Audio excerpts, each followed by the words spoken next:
Malakas na puwersa at pagkakaisa ang ipinakita ng Pilipinas, Australia, Japan at Amerika sa Maritime Cooperative Activity sa West Philippine Sea. Pero hindi nagpatinag ang China at sinabayan niya ng sarili nilang combat patrol exercise. Nasa frontline ng balitang yan, si Brian Castillo.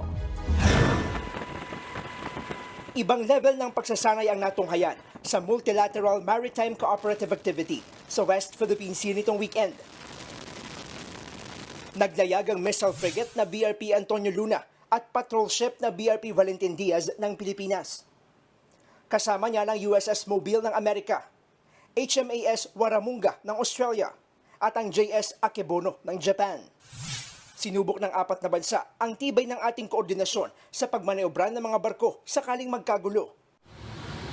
Pati ang mga submarine sa dagat na detect ng helicopter ng Philippine Navy. Sa gitna ng pagsasanay, may napansing nakamasid sa di kalayuan. Yan ang dalawang barkong pandigma ng China, ang PLA Navy 792 na spy ship at destroyer ship na PLA Navy 162. Wala naman pong ginawa itong mga Navy ships na ito para i-block or hadlangan yung ginagawa nating mga exercises. Mga 6 nautical miles away, no? Medyo malayo rin yung distansya nila. Ang military exercises ng Pilipinas, Amerika, Japan at Australia, tinapatan din ng China ng solo nilang combat patrol sa South China Sea. Tila nagparinig pa ang China at sinabing kontrolado nila ang rehiyon kahit may mga aktibidad na gumagambala rito. Giit naman ni Pangulong Bongbong Marcos, walang may gusto ng gulo. Katunayan, prioridad ng Pilipinas ang pakikipagdialogo. Huwag na natin masyadong papainitin pa. Pag-usap tayo na mabuti para walang banggaan, walang cannon, walang water cannon. Hindi na mabalik sa ganun. Bukod sa mga winawater cannon na resupply mission ng Pilipinas, kinakawawa rin ng China ang mga Pilipinong mangingisda, gaya ng mga residente sa bayan ng Quezon sa Palawan.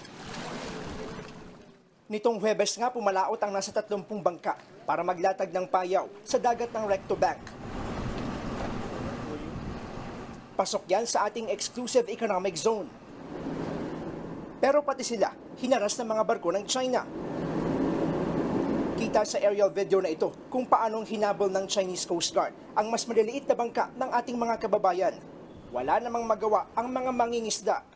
Minsan parang naiyak ka talaga sa na delikado ang buhay pero wala tayong magagawa dyan kasi trabaho man natin. Yung sir, yung ginagawa nila pag nakikita na nila kami, lumalapit sila sa amin bago lang nagatakbo sa gilid, bago biglang maneuver sa harap. Giit naman ng Chinese maritime expert, delikado ang mga payaw na inilalagay ng mga Pilipinong mangingisda. Pwede itong magdulot ng disgrasya at makasira, lalo kapag pumulupot sa propeller ng mga dumaraang barko.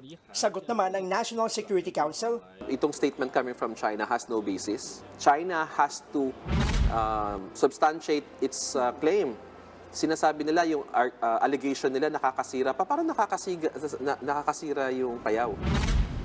Sa kabila niyan, umaasa ang mga Pilipinong mangingisda na darating ang araw na malaya silang makapangingisda sa lugar na atin naman. Nagbabalita mula sa Frontline, Brian Castillo, News 5.